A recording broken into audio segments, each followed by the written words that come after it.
மரக்கடவுள் பகுதி 5. சரி, ஒரு கதை சுருக்கம் நான் சொல்கிறேன். ஒரு அத்தி மரக்காட்டில் ஒரு குருகுலம் நடத்திட்டு வராரு காஞ்சனகுப்தர் அப்படிங்கிற ஒரு குரு. அவருடைய மனைவி சானீஸ்வரி, மகன் விஷ்ணுகுப்தன்.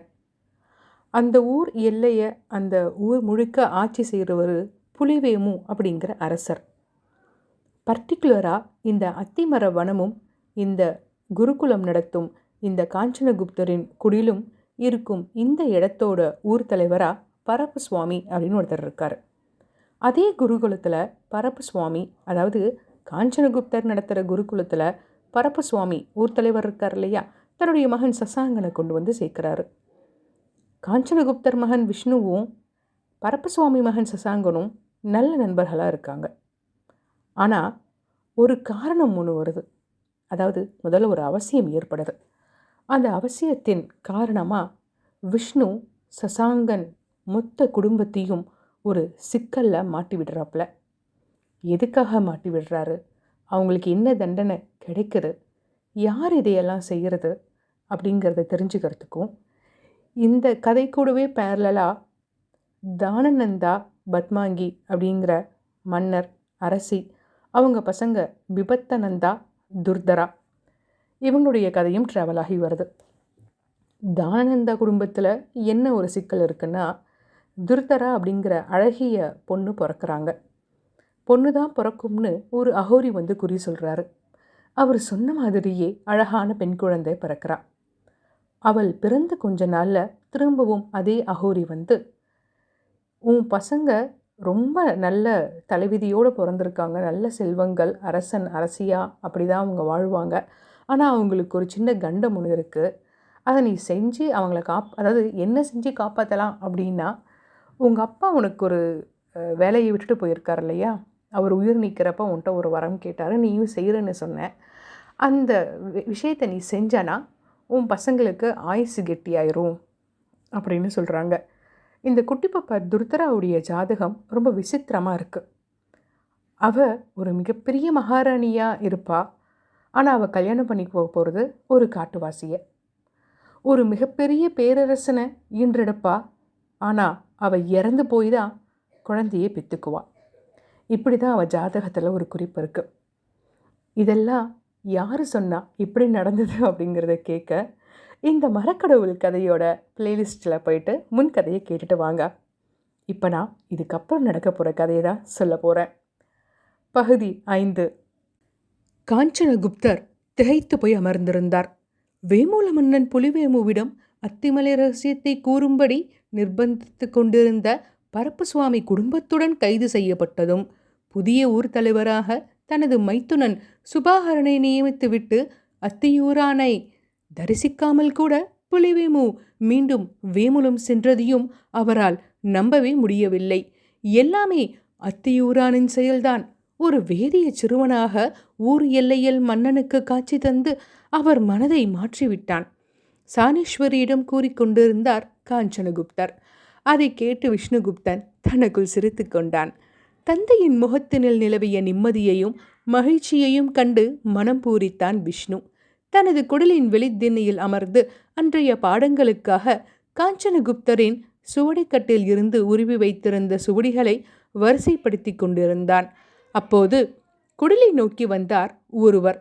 செந்தூர வர்ணத்தில் தலைப்பாகை அணிந்து வெண்பட்டு வேட்டியின் மீது மஞ்சள் நிற சால்வையினை பொருத்தியிருந்தார். தோளில் ஒரு துணிப்பை ஊசலாடிக் கொண்டிருந்தது. காஞ்சனகுப்தர் இருக்கிறாரா என கேட்டபடி விஷ்ணுகுப்தனின் முன்பாக வந்து நின்ற அந்த அதிகாரி அவனது முகத்தை பார்த்ததுமே அயர்ந்து போய் வாய் விளந்து நின்றார். அவனை கண்ட அவரது கண்கள் நிலைகுத்தி நின்றது. அவரது குரலை கேட்டு வெளியே வந்தனர் காஞ்சனகுப்தரும் சானீஸ்வரியும். அந்த அதிகாரியின் கண்கள் இன்னும் விஷ்ணுகுப்தனின் முகத்தினை வெறித்து நோக்கியபடிதான் இருந்தது. ஐயா, தாங்கள் யார்?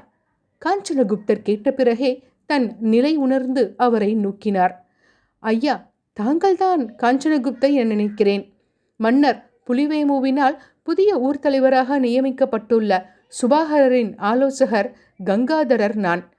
இந்த சிறுவன் கேள்வியுடன் விஷ்ணுகுப்தனை சுட்டிக்காட்டினார் அந்த அதிகாரி. என் மகன் விஷ்ணுகுப்தன், என் மாணாக்கனும் கூட. காஞ்சனகுப்தர் கூறியதும் கங்காதரரின் முகம் மலர்ந்தது. ஐயா, மன்னர் புலிவேமு இந்த உண்மையை அறிந்தால் பரமானந்தம் அடைவார். தங்கள் குமாரன்தான் மன்னரின் உயிரை வாங்கி அவரது அரியணையை அபகரிக்க முயன்ற பரப்பு சுவாமியின் சதியினை அம்பலப்படுத்தினான். ஒத்தாடை அருகிருந்த தோப்பில் மன்னரை சந்தித்த வேதிய சிறுவன் தங்கள் மகன்தான். புலகாங்கிதத்துடன் கூறினார் கங்காதரர். ஆஹா! காஞ்சனகுப்தரும் சாணேஸ்வரியும் திடுக்கிட்டும் ஆச்சரியத்தோடும் விஷ்ணுகுப்தனை பார்த்தார்கள். இருக்க முடியாது சுவாமி. மன்னர் வந்த அன்று இவன் அத்தையூர் தேவராஜனுக்கு ஆலவட்ட கைங்கரியம் செய்து கொண்டிருந்தான். அப்படியென்றால் அத்திமலை தேவன் இவனது உருவில் வந்திருக்க வேண்டும். ஏனென்றால் நான் மன்னருடன் தான் வேமுலத்தில் இருந்து வந்து கொண்டிருந்தேன். ஆபத்து மன்னா என அலறியபடி தனது கைகளை வீசியபடி மன்னரின் யானையை நிறுத்தியது தங்கள் குமாரன்தான். கங்காதரரின் குரல் பரபரப்புடன் ஒலித்தது. தங்கள் செவிகளையே நம்ப முடியாமல் மகனை பார்த்து கொண்டிருந்தார் அந்த பெற்றோர். அத்திமலை தேவன்தான் இவனது உருவில் சென்று மன்னரை சந்தித்திருக்க வேண்டும். இவரது பிரார்த்தனைகளை ஏற்று அவரை காப்பாற்றவே அவன் அப்படி செய்திருக்க வேண்டும். சாணேஸ்வரி கூறினாள். இல்லையம்மா, நான் எங்கும் போகவில்லை. தேவராஜனுக்கு ஆலவட்ட கைங்கரியம் செய்து கொண்டிருந்தேன் என்று விஷ்ணுகுப்தன் அந்த அதிகாரியின் கூற்றை மறுக்கப் போகிறான். திண்ணையில் அமர்ந்திருந்த மகனின் முகத்தை ஆவலுடன் நோக்கினார் பெற்றோர். ஆம் குருவே, நான் தான் ஒத்தாடை சென்று மன்னரை சந்தித்து பரப்பு சுவாமியின் சதியை அம்பலப்படுத்தினேன். குருவுக்கு ஒரு பிரச்சனை ஏற்படும் போது அதனை தீர்ப்பவன்தானே உண்மையான சீடன். இன்னும் வகுப்புகளை துவங்கி இருக்கவில்லை. வகுப்புகள் நடைபெறும் போதுதான் அவன் தனது தந்தையை குரு என அழைப்பான். ஆனால் கங்காதரர் அவன்தான் சதியை அம்பலப்படுத்தினான் என்று கூறியதும் அதனை மகன் தந்தைக்கு ஆற்றிய கடமையாக கூறாமல் ஒரு சீடன் தனது குருவுக்கு ஆற்றிய தொண்டாக கூறும் சாதுரியம் விஷ்ணுகுப்தன் என்கிற வருங்கால சாணக்கியனுக்கு இல்லாமல் வேறு யாருக்கு வரும்? காஞ்சனகுப்தரும் சாணேஸ்வரியும் உறைந்து போய் நிற்க கங்காதரர் தான் உற்சாகத்துடன் பேசிக்கொண்டிருந்தார். நான் இப்போதே சுபாகரர் மூலமாக மன்னர் புலிவேமுவுக்கு தகவலை தெரிவிக்கிறேன். தன் உயிரை காப்பாற்றிய சிறுவனை காண அவர் துடித்து கொண்டிருக்கிறார். ஏற்கனவே பரப்பு சுவாமியின் மீது பல புகார்கள் வேமுல அரசு சபையில் தெரிவிக்கப்பட்டதாலேயே சிற்றன்னையின் மகனால் பிரச்சனைகள் வேண்டாம் என அவர் அத்தையூர் தலைவராக நியமித்தார். சற்றும் திருந்தாமல் மன்னருக்கு எதிராக சதி செய்ய துணிந்து விட்டான். நல்ல வேளை, தங்கள் மகன் மன்னரை காப்பாற்றி விட்டான். தான் விஷ்ணுகுப்தனை கண்டுவிட்டதை மன்னரிடம் தெரிவிக்க வேண்டும் என்கிற ஆர்வம் அவரது குரலில் ஒலித்தது. அது தங்கள் மகனின் பெயர் என்ன? கங்காதரர் கேட்டார். விஷ்ணுகுப்தன் என்று அழைக்கிறோம், பெருமையுடன் கூறினாள் சாணேஸ்வரி. தங்கள் மகனை கண்டதில் வந்த காரியத்தை மறந்தே விட்டேன் குருவே. புதிய ஊர் தலைவர் சுபாகரர் அத்திமலை தேவனை தரிசிக்க வேண்டுமாம். அதற்காக ஏற்பாடுகளை செய்ய சொல்லி என்னை அவர் அனுப்பினார். அதை சொல்லத்தான் நான் இங்கு வந்தேன். கங்காதரர் கூறினார்.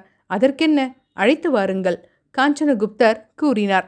அத்திமலை ரகசியத்தை கேட்காதிருந்தால் போதும், மனதிற்குள் நினைத்து கொண்டாள் சாணேஸ்வரி. ஒரு சிறு விண்ணப்பம். தங்கள் மகனை ஊர்த்தலைவர் மாளிகைக்கு அழைத்துச் செல்ல அனுமதி கோருகிறேன். ஊர்த்தலைவரிடம் இவன்தான் மன்னரை காப்பாற்றியவன் என்பதை தெரிவிக்க வேண்டும். கங்காதரர் கேட்டார். மன்னிக்க வேண்டும் ஐயா, நான் புகழை விரும்பும் மன்னரை காப்பாற்றவில்லை.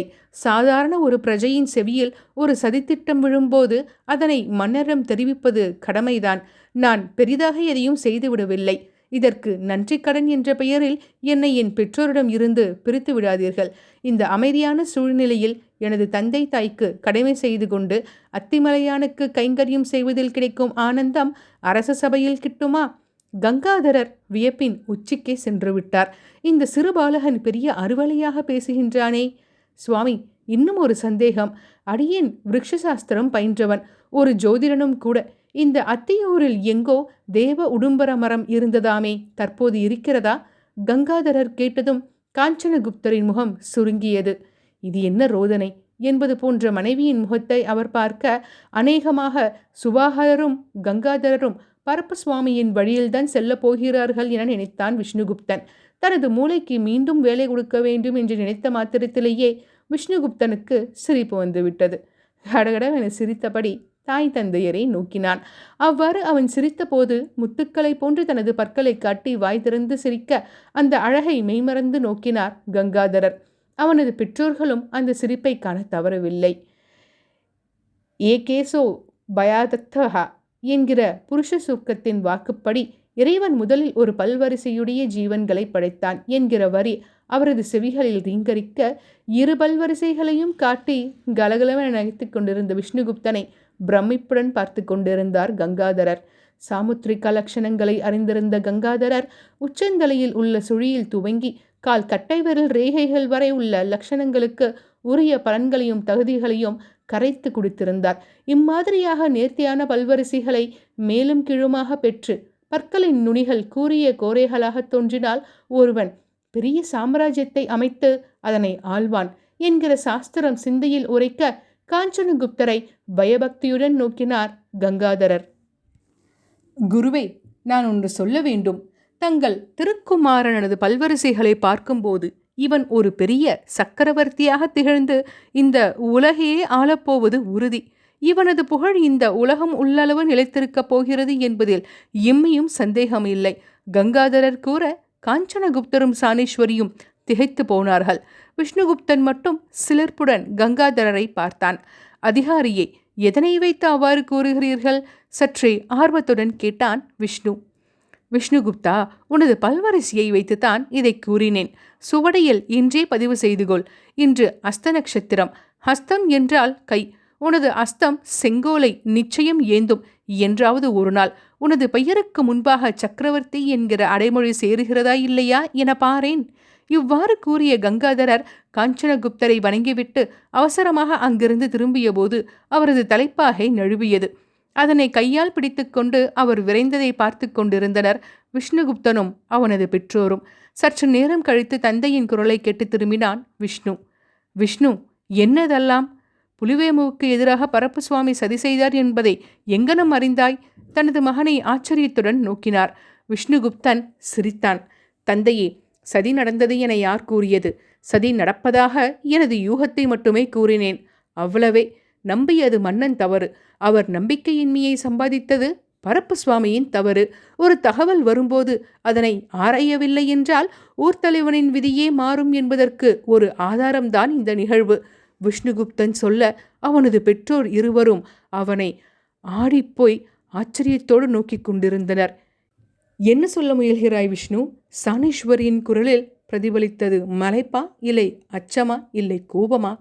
அம்மா, அரசியல் என்பது அதிகாரத்தை நோக்கி நகரும் ஒரு கலை. நாணயத்திற்கு இரு பக்கங்கள் போன்று அரசியல் என்கிற ஒன்றோடும் நாணயத்தின் இரு பக்கங்களே அதிகாரமும் மக்கள் நலனும். தலை விழுந்து தலையாக அதிகாரத்துடன் விளங்கவே அரசியலை சார்ந்தவர்கள் விரும்புகின்றனரே தவிர பூ விழுந்து தங்களுக்கு அதிகாரத்தினை இந்த மக்களுக்கு நன்மையை செய்ய தவறிவிடுகின்றனர். மக்களும் தாங்கள் உருவாக்கிய தலைவன் தங்களை ஆள்கிறான் என்கிற அறியாமல் அந்த தலைவனுக்கு வாழ்பிடித்து அவனுக்கு பாமாலை சுட்டுகிறார்கள். தலைகணம் என்பதே அதிகாரத்தை குறிக்கும் சொல்தான். மகுடத்தின் கணத்தை உணரத் தவறியவனால் நாடு சீரழியும். புலிவேமு, பரப்பு சுவாமி இந்த இருவருமே இந்தரகம்தான். அதிகாரம் மட்டுமே அவர்களது குறிக்கோள். அத்திமலை ரகசியத்தை பெற்று எப்படியாவது தங்களுக்கு கிட்டிய அதிகாரத்தை நிரந்தரமாக தக்க வைத்து கொள்ள பார்க்கின்றனர். அந்த அதிகார வேட்கையினை எனக்கு சாதகமாக மாற்றி அவர்களுக்கு சந்தேக தீயை மூட்டி அத்திமலை ரகசியத்தை காப்பாற்றினேன். தங்களுக்கு வந்த பிரச்சனையை திசை திருப்பினேன். விஷ்ணுகுப்தன் கூறி முடித்தான். காஞ்சனகுப்தரும் சாணேஸ்வரியும் கண்களில் நீர் பெருக அவனது பேச்சை பிரமிப்புடன் கேட்டுக்கொண்டிருந்தனர். காஞ்சனகுப்தர் மெல்லிய குரலில் மகனை பார்த்து கேட்டார். நான் இதையெல்லாம் உனக்கு போதிக்கவே இல்லையே. அப்பா, உலகில் எல்லா ஞானங்களும் ஏட்டில் பதிவு செய்யப்பட்டு விட்டன என நினைப்பவர்கள் அஞ்ஞானிகள். கல்வி என்பது மலர்களை போன்று அன்றாடம் புதிதாக மலர்வது. மலர்ந்த புஷ்பங்களை நுகர வேண்டுமே தவிர யாரோ ஏற்கனவே நுகர்ந்த புஷ்பங்களை நுகர்வதில் என்ன இன்பம் இருக்கப் போகிறது? ஏட்டில் யாரோ குறித்து வைத்ததை சொல் தவறாமல் அப்படியே ஒப்புவித்து சாதிப்பவனை கல்வியாளன் என நினைப்பது தவறு. அந்த வகையில் சொன்னதையே சொல்லும் கிளிப்பிள்ளை கூட கல்வியாளன் தானே. சாணேஸ்வரி மெய்மறந்து மகனையே வாஞ்சையுடன் பார்த்து கொண்டிருந்தாள். அம்மா, சொன்னதை சொல்லும் கிளிப்பிள்ளையை காட்டிலும் அனைவரும் உறங்கி இருக்கும் போதே கண்விழித்து செயலாற்றும் ஆந்தை அல்லவோ விவேகமான பறவை. எனவே தானே திருமகளே அதனை தன் வாகனமாக கொண்டிருக்கிறாள். மற்றவர்கள் உறங்கும்போது தானும் உறங்காமல் செயலாற்றும் ஆந்தையாக இருந்தால் ராஜ்யங்களை வெல்லலாம். மாலவனின் வாகனம் என்பதால் கருடனும் பட்சியரசன் என்கிற கௌரவம் கிடைத்ததே அன்றி மதியூகத்தை கொண்டு பார்த்தால் ஆந்தையே பட்சிகளின் அரசன். நான் மதியூக ஆந்தையாகவே இருக்க விரும்புகிறேன். விஷ்ணுகுப்தன் கூற தான் ஒரு அசாதாரண பிள்ளையை பெற்றிருக்கிறோம் என்பதை உணர்ந்தனர் அந்த பெற்றோர். விஷ்ணு, மாளிகையில் என்னதான் நடந்தது? சற்று விவரமாக சொல்லேன். தந்தை கேட்க அவரை பரிவுடன் நோக்கினான் விஷ்ணு. மன்னன் புலிவேமுவிடம் அத்திமலை ரகசியத்தை கூற வேண்டிய கட்டாயத்தில் இருந்த காஞ்சனகுப்தர் தனது மனைவியிடம் அது பற்றி புலம்ப அதை செவியுற்ற விஷ்ணு தந்தையின் பிரச்சனையை தீர்த்து வைக்க எண்ணி சசாங்கவர்மனுடன் விளையாடுவதற்கு மாளிகைக்கு சென்றது. ஹைமாவதி இவனை கடுமையாக பேசியது. ஐராவதியை வஞ்ச புகழ்ச்சி செய்து மன்னனின் ஆலோசனை மண்டபத்தின் உள்ளே புகுந்தது. அவர்கள் கையாலேயே அவர்கள் கண்ணை நசுக்கும் விதமாக கட்டாரியை தொம்பையினுள் மறைத்து பின்னர் ஒத்தாடையில் மன்னர் புலிவேமுவிடம் அவரை கொல்ல தொம்பையினுள் கட்டாரியை பதுக்கி வைத்திருப்பதாக கூறி அவருக்கும் பரப்பசுவாமிக்கும் இடையே இருந்த நல்லுறவை துண்டித்தது. அனைத்தையுமே விஷ்ணு விளக்கி கூறினான். கண்களை இமைக்கக்கூட மறந்து மகன் சொல்வதை கேட்டுக்கொண்டிருந்தனர் பெற்றோர். நீ வீர விளையாட்டில் ஈடுபட்டாய் விஷ்ணு. ஆனால் உன் திட்டத்தை மன்னன் ஆராய்ந்து உனது நோக்கத்தை அறிந்திருந்தால் நாம் அனைவரும் குடும்பமாக காராகிரதத்தில் அடைக்கப்பட்டிருப்போம். அதனை நீ உணர்ந்தாயா? வாயில் ஈரம் உலர்ந்து போக படபடப்புடன் கேட்டார் காஞ்சனகுப்தர். தந்தையே, என்று பிரம்மன் நமது பிறந்த தினத்தை குறிப்பிட்டு நில உலகத்திற்கு அனுப்புகின்றானோ அன்றே நமது மரண திதியையும் அருகிலேயே குறிப்பிட்டு விடுகிறான். பல்லிடுக்கில் சிக்கிய உணவுத் துகள்கள் நமக்கு எவ்வளவு வேதனையை தருகின்றன. அதனை ஒரு குச்சியால் நீக்கும்போது ஒருவித நிம்மதியும் சுகமும் கிட்டுகிறதல்லவா? அங்கனம்தான் தேக கூட்டினில் சிக்கிய ஆன்மா நமக்கு வேதனையை தருகிறது. அது நீங்கும் போது கிடைக்கும் சுகமும் நிம்மதியும் உணவுத் துகள்களை பல் இடுக்கில் இருந்து நீக்கும் போது கிடைக்கும் நிம்மதியை காட்டிலும் பன்மடங்கு சுகமானது. ஆன்மா தேகத்தை விட்டு நீங்குவது என்பது ஒரு சுகமான அனுபவம். அப்படி இருக்கும்போது எதற்காக நாம் மரணத்தை கண்டு அஞ்ச வேண்டும்? இந்த அச்சம் ஏற்படாமல் இருந்தாலே, மரண பயம் என்கிற ஒன்று இல்லாமல் இருந்தாலே மனிதன் அரிய சாதனைகளை செய்வான். சிந்தனையையும் வேகமாக செயல்படும். அதைத்தான் நான் செய்தேன். விஷ்ணுகுப்தன் இவ்வாறு கூறியதுதான் தாமதம். கணவரின் அரவணைப்பில் இருந்த மகனை தனது பக்கத்தில் இழுத்து அவனை உச்சி முகர்ந்தாள் சானேஸ்வரி. என்ன தவம் செய்தேன் விஷ்ணு உன்னை பெறுவதற்கு? ஞானத்தின் பூர்ணத்துவம் உனது பேச்சில் பிரதிபலிக்கிறது. பல்லடுக்கில் சிக்கிய உணவுத்துகள் போன்று ஆத்மா தேக கூட்டில் சிக்கியுள்ளது என்று மரணத்தை எவ்வளவு எளிதாக மாற்றிவிட்டாய். மகனே, நீ பெரும் கீர்த்தியுடன் இந்த உலகம் உள்ளவரை நீடித்து இருப்பாய். பரவசத்துடன் கதறியெழத் துவங்கினாள் சானேஸ்வரி. தாயின் அன்பில் திக்குமுக்காடி போனான் விஷ்ணுகுப்தன். இந்த அன்புக்கு முன்பாக சாம்ராஜ்யங்களும் செல்வங்களும் எம்மாத்திரம்? உலகத்தினை ஒரு தராசு தட்டில் வைத்து தாய் அன்பை மற்றொன்றில் வைத்தால் தாய் அன்பு உள்ள தட்டுதானே தாழும். விஷ்ணுகுப்தன் உணர்ச்சியுடன் தாயின் இடையை கட்டிக்கொண்டார். அந்த அன்பு பரிமாற்றத்தை ஆனந்த கண்ணீருடன் பார்த்து கொண்டிருந்தார் காஞ்சனகுப்தர். பரம ஆனந்தத்தில் திளைத்திருந்த சானேஸ்வரி திடீரென உணர்ச்சியின் வேகத்தில் பிதற்றத் தொடங்கினாள். ஐயோ, அந்த அதிகாரி கங்காதரர் உன் பல்வரிசையை பார்த்து புகழ்விட்டு சென்னாரே, நீ பெரிய சக்கரவர்த்தியாக திகழ்ந்து நாடாளுவையாமே.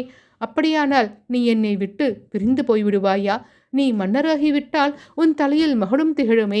என்னால் உன்னை எப்படி உச்சரி முகர முடியும்? வேண்டாம், நீ என்னை விட்டு போகாதே. அரற்றியபடி சானேஸ்வரி அவன் மீது இருந்த தனது பிடியினை இன்னும் இருக்க அவள் வகுத்த கண்ணீர் விஷ்ணுவின் முகத்தை நினைத்தது. பகுதி 5 நிறைவடைந்தது. மறக்காமல் உங்கள் ஃப்ரெண்ட்ஸுக்கும் இதை ஷேர் பண்ணிடுங்க. பாய்.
மரக்கடவுள் பகுதி 4 நிறைவடைந்தது.